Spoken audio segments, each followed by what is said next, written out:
Delhi NCR के auto, taxi और e rickshaw ड्राइवरों की हालत काफ़ी ख़राब है। काम पहले से आधा रह गया है, सवारियां मिल नहीं रही हैं, फाइनेंसरों की तरफ से किश्तों का दबाव है और मकान मालिक कहता है किराया लाओ नहीं तो घर खाली कर दो। हताशा का माहौल है। कुछ ड्राइवर खुदकुशी करने तक की सोच चुके हैं और कर भी चुके हैं। इन हालात में हम कहना चाहेंगे कि आप घबराइए नहीं।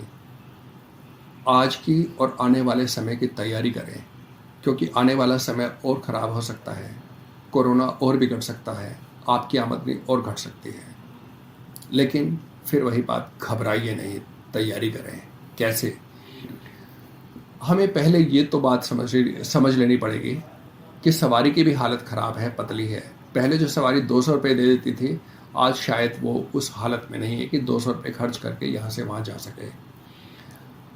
दूसरा ये है कि हमें सवारियों को वापस लाने के लिए हमें सबसे पहले उनको सुरक्षा का एहसास देना पड़ेगा और उनको ये संदेश देना पड़ेगा कि आपकी जेब पर बोझ कम होगा। तो आइए हम बात करते हैं कैसे होगा ये सब। सबसे पहले तरीके, ऑटो और ई रिक्शा जो कर रहे हैं ठीक है। टैक्सियों में भी कुछ पार्टीशन लगा हुआ है, उस पार्टीशन को 4 भागों में बांटने की ज़रूरत है, पर्दों के एक सिस्टम के द्वारा। इसका जो खर्चा आएगा वो कंपनियों से CSR फंड से लें या फिर सरकार से कहा जाए कि सुरक्षा आपकी जिम्मेदारी है, इसका खर्चा आप उठाइए। दूसरा तरीका है कि हर ट्रिप के पहले और हर ट्रिप के बाद सैनिटाइज़र आप भी इस्तेमाल करें और सवारियों को भी इस्तेमाल करने दें। उसका भी खर्च CSR फंड से और सरकार से आना चाहिए और इन दोनों कामों को यूनियन कर सकती है।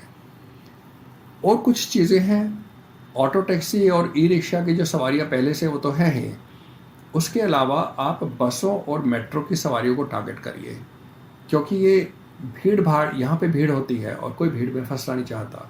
उनको बताइए कि हमारा खर्च ऑटो टैक्सी में चलने का कम हो गया है, आप वहाँ से उतर करके हमारी गाड़ियों में चलिए, हम आपसे पैसे भी कम लेंगे और सुरक्षा भी पूरी देंगे।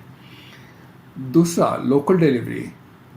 बहुत से परिवार ऐसे हैं जो बाज़ार में जाके ख़रीदारी नहीं करना चाहते क्योंकि वह भीड़ होती है। दुकानदार हैं लेकिन उनको सामान तो चाहिए, तो दुकानदार उनके घर पे पहुंचाना चाहता है। क्योंकि मांग बड़ी है, गाड़ियां कम हैं, तो यूनियनों के द्वारा कुछ ऐसा सिस्टम बने कि दुकानदार ऑटो, टैक्सियों का या ई रिक्शाओं का इस्तेमाल करके घरों घरों में लोकल डिलीवरियाँ कर सकें। खाली जोमेटो, स्विगी, ग्रोफर वगैरह काफ़ी नहीं है। अब आता है बात एक और जगह की जहाँ से खर्चा कम किया जा सकता है। जब से ये सरकार 6 साल से 2014 से सत्ता में आई है, CNG की कीमत 6 रुपये बढ़ गई है। हमें ये केंद्र सरकार से मांग करनी चाहिए कि सरकार उस बढ़ी हुई कीमत को वापस ले और वापस फिर से 35 रुपये, 36 रुपये किलो के हिसाब से CNG चालकों को उपलब्ध हो। ऐसा करते ही आपकी आमदनी 20-30 रुपये रोज़ की, यानी कि 1500 रुपये महीने की बढ़ जाएगी। राज्य सरकार से मांग करनी चाहिए कि जितने भी फिटनेस के परमिट ट्रांसफ़र, HP कटवाना, HP चढ़वाना, ये जो भी खर्चे होते हैं, इन सारे खर्चों को कम से कम 3 साल के लिए माफ़ करें। तो ये कुछ पॉइंट थे जो हमने आपके सामने रखे हैं। खर्चे कम करिए और कुछ यूनियनें करवाएंगी, कुछ आप कर सकते हैं और आमदनी बढ़ाने की तरफ काम करिए। संगठित होकर के करिए और संगठित होने के लिए YANAM ऐप एक बहुत बढ़िया जरिया है। इसके अलावा आपके पास भी अगर कोई सुझाव हैं कि इस काम को कैसे किया जा सकता है, तो ऐप के अंदर अगर आप ये वीडियो देख रहे हैं तो नीचे आप अपना कमेंट डालिए।